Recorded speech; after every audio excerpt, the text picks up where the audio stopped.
Emotional testimony in court today as a man is sentenced for his part of the gang rape of a 17-year-old. News 3's Jess Garp has continuing coverage tonight of a case we've been following since last year. Jess? Well, yeah, this sentencing for one of 4 men involved in this case comes a year after the death of this 17-year-old rape victim by suicide, and that was heavy on the minds of all involved today.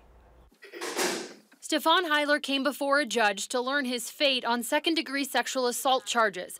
HILER was accused, along with 3 others, of the rape of a 17-year-old in the town of Blooming Grove last July. The victim's family told the judge how the event had changed their lives. When you hear something like this, I think your body goes into a shock.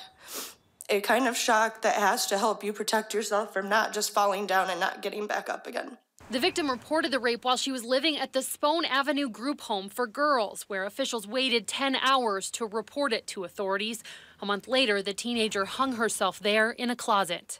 But I can and will blame you in taking the last piece of her heart. You, alongside 3 others, took every part of existence from her.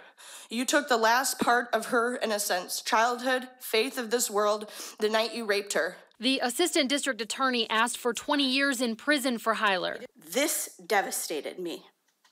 This was beyond even my comprehension. This case has changed my life forever. Defense attorney Michael COVEY argued HILER's circumstances were part of the problem. The St. Paul Avenue house was leased by the Department of Corrections. A News 3 investigation showed only occasional in-person monitoring of the sex offenders in that home leading up to the rape. That house was an animal house long before he got there. HILER offered an apology to the victim's family and his own. And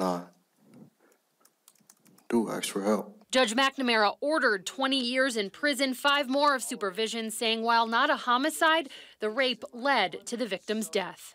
And truly, what you and the other men did to her in that small room, in that dark house in the basement, was too much. HILER was the first defendant to be sentenced in this case. Another will be sentenced in September, and 2 others are awaiting trial. All right, Jess Garp reporting to Jessica. Thank you very much.